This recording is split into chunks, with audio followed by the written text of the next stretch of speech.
What's up, guys? First time I've shot a proper video in quite a while, and I'm playing around with the new format again. I'm trying to. Hopefully, you'll like it. Maybe you won't. I'm playing with it, so whatever. But I tell you what, the idea for this video has been really in my head for years. There's things about Watchmen that are obvious. People have always talked about them.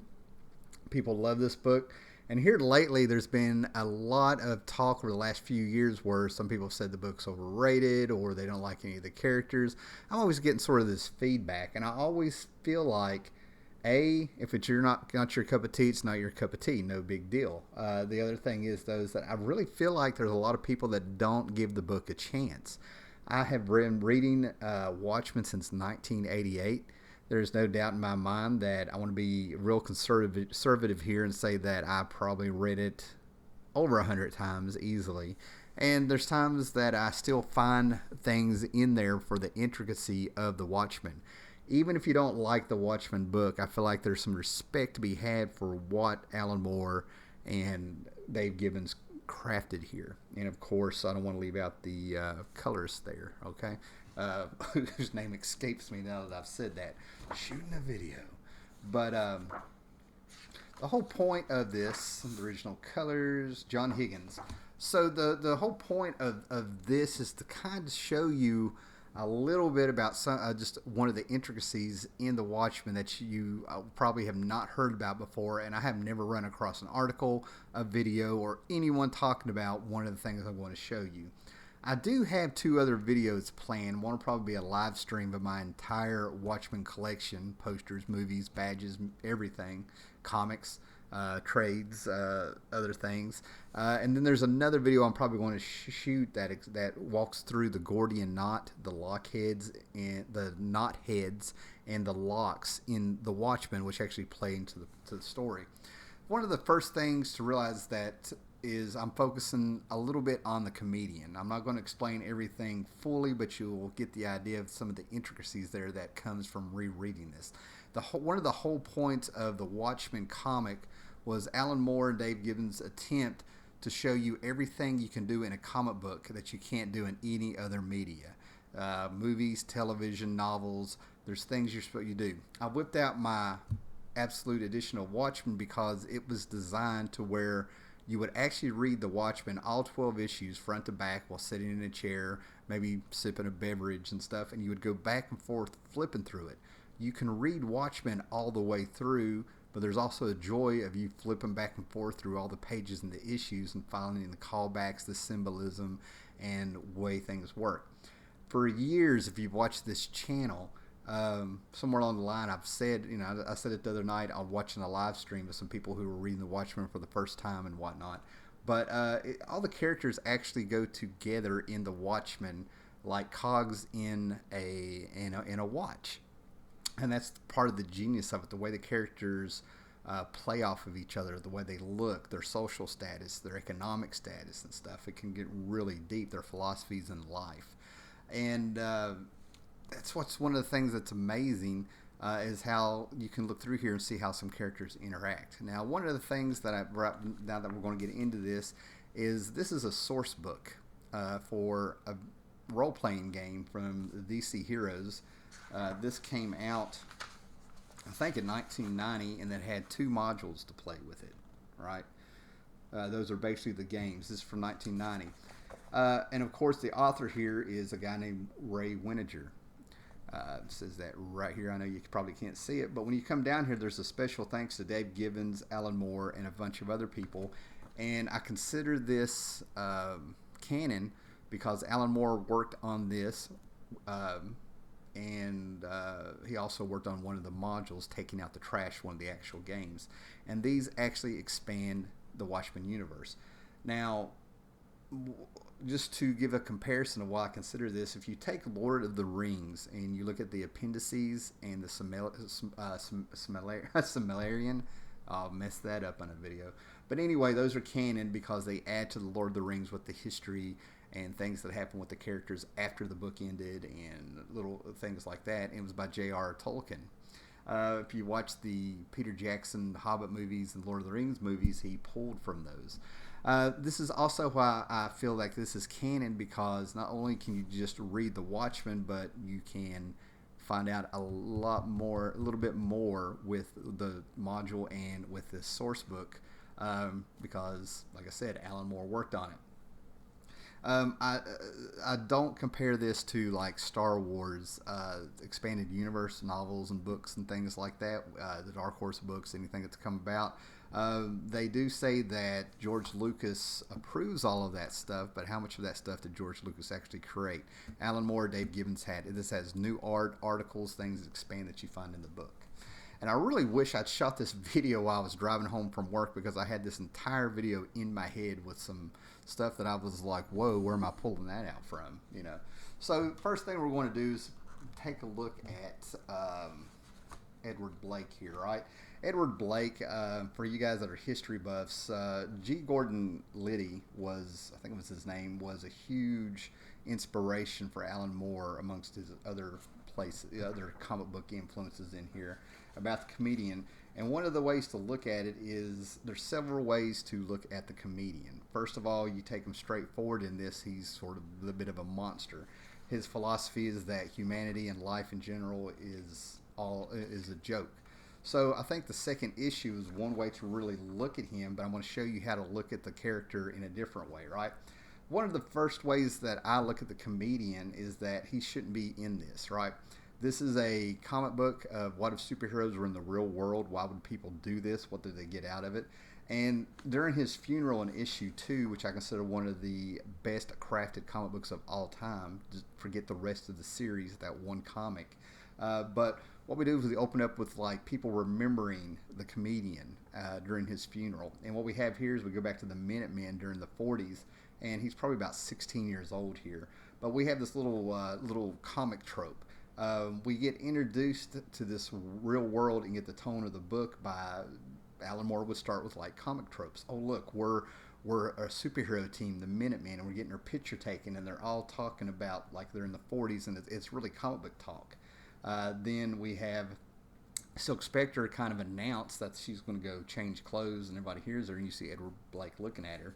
And this is what Edward Blake is. He is reality entering into the comic book world. We're getting shown that things are not as they should be, and we get the horrific scene where he assaults Silk Spectre and gets taken out of there.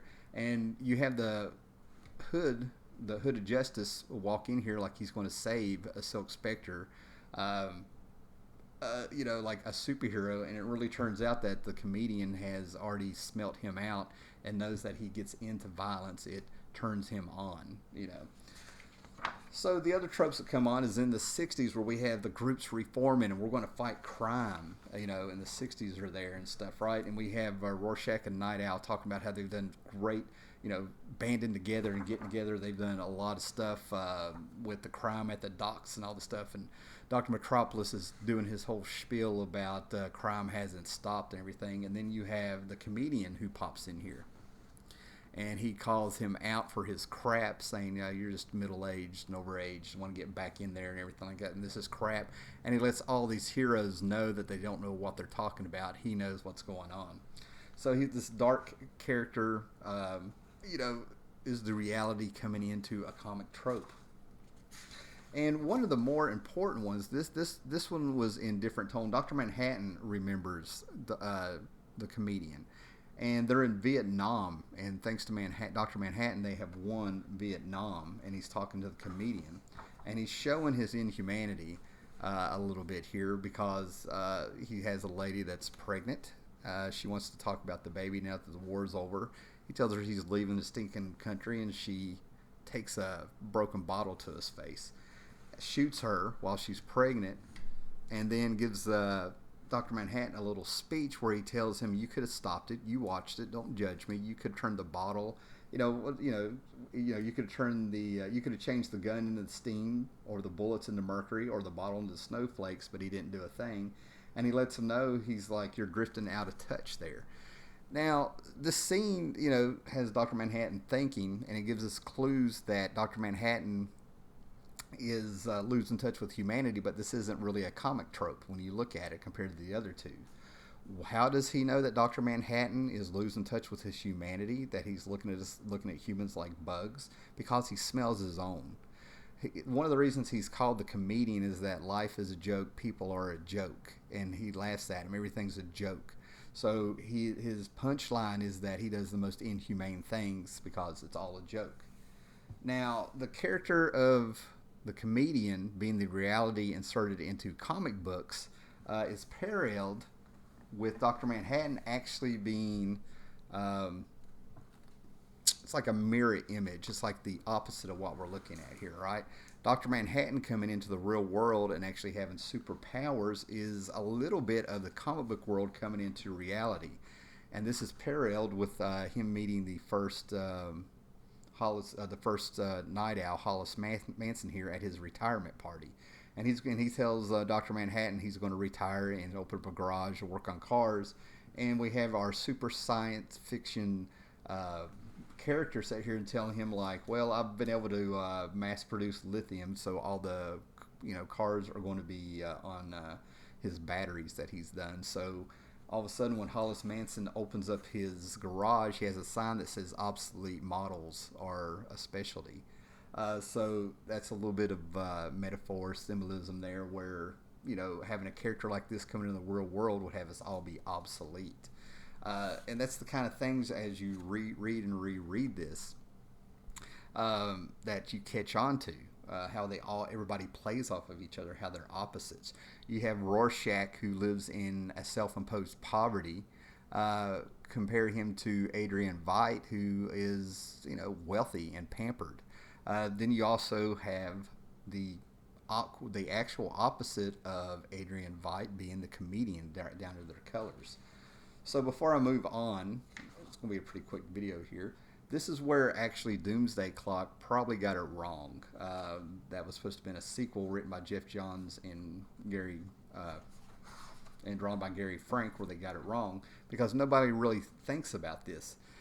So another little, not so much a flashback we get of the comedian. It is a flashback, but about a week before his funeral, Moloch, who was a criminal mastermind, back in the day, that would take on all these heroes. He was the big gun. Tells how he woke up one night and the comedian was in his room and he was talking nonsense about. Used to think it was all a joke, but after he was in an airplane and he flew over an island and he went down to the island. He found out Adrian Veidt's big plan, but you don't know this at this time, right? His big plan to drop the psychic octopus in New York, kill 3 million people, to trick the world into having peace. And all of a sudden, this just broke him. That's why he's bawling and crying and stuff and talking nonsense, and he's drunk. And nobody can make sense of what he's saying until later. And this is where people don't realize the comedian had changed during the last week of his life. It's not spoon-fed to you, okay? Because so what happens is that due to him learning the big master plan of Adrian Veidt, he is killed. He is killed in his apartment and thrown out of a window. And just to get an idea of what the comedian was in a nutshell, Rorschach wrote, Blake understood, treated it like a joke, but he understood. He saw the cracks in society, saw the little men in mass trying to hold it together. He saw the true face of the 20th century and chose to become a reflection, a parody of it. And he was pretty much killed, thrown out the window for what he did. But this man was a fighter all his life, despite being 65 years old. The police talk about how he would look like a weightlifter, like Schwarzenegger and stuff. He was in amazing shape.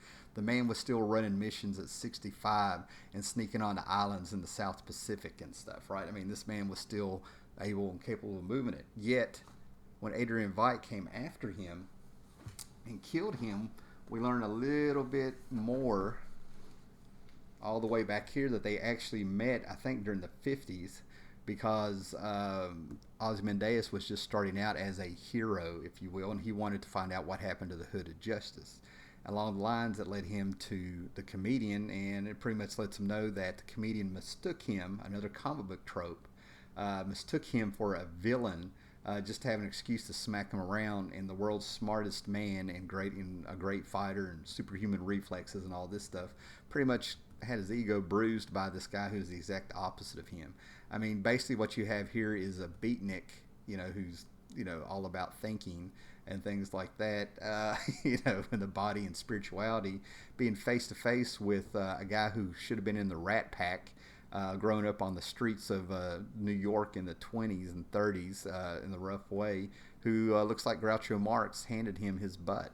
So he had a thing for it. That's why he dirtied his hands and went after and beat up Blake in his hotel room. Now, I was talking about how this guy was still in shape, still running missions, still going, and how he could have been killed, right? And this is what I think people miss. His spirit was broke, okay? His spirit was broke. He had changed. He lost his edge. Finding out that he lived his entire life thinking that the life was a joke and society was a joke and it's all a joke, and he became part of the joke. All of a sudden, he sees something that is truly evil, that goes beyond a joke. Like, this isn't funny, just to put it out there. And how do I get at this? I get at this because when you go into the source book and you look at the comedian stuff, whoops, let me get to the right page here. That's something else altogether. You actually get to see the letter that the comedian was writing. When the door is kicked in the book, you see him at a desk. He wasn't watching TV, he was at a desk, and he was writing a letter. And we actually get the letter right here. It's probably not going to show up because it's all wadded up and messed up. But it says, "Dear Lori, I don't really know what your mom has told you about me, but," and he scribbles out a word. "Well, I think something terrible is going to happen soon. And before I die, I just wanted you to know and he starts spelling out the word love, and he's jerked away from it, or he turns around and scribbles, and that's Adrian Bite kicking in his door. So for a man who shot one woman who was carrying his baby, it showed how little he cared. And then all of a sudden, he sees something that changes completely, that breaks him down, completely breaks his spirit, for a less of a better word. And he's reevaluating his life, and he's about to tell the second Silk Spectre that, he's his father, he's her father, letting her know that, right? Which, like I said, I consider this canon because Alan Moore and Dave Gibbons worked on it. So that's where Doomsday Clock ends up getting the comedian wrong in this.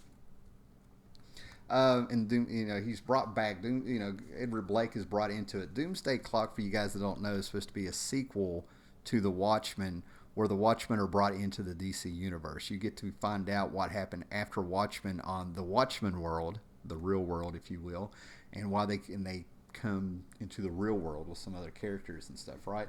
And I thought I had this mark, and all of a sudden, the comedian got brought into this.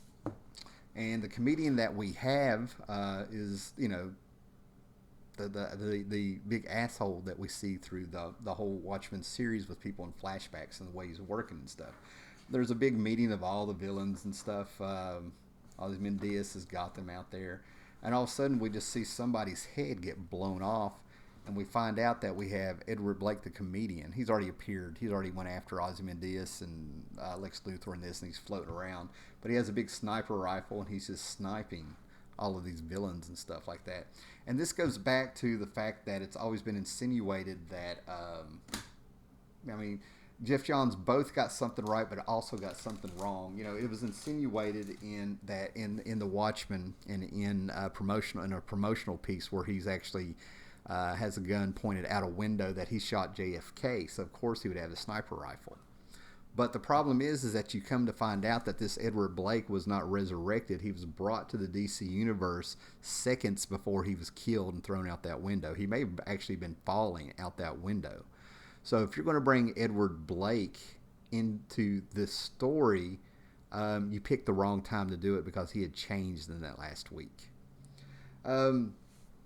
So that's like really important. If you go back and you reread this and flip back and forth in the book, the biggest thing that, like I said, I saw is that last week Edward Blake had changed, and he was also able to know 15 years before people started figuring out that Dr. Manhattan was floating away and losing his humanity because he can smell his own. But at the end, after seeing a great evil coming, he ended up finding his humanity.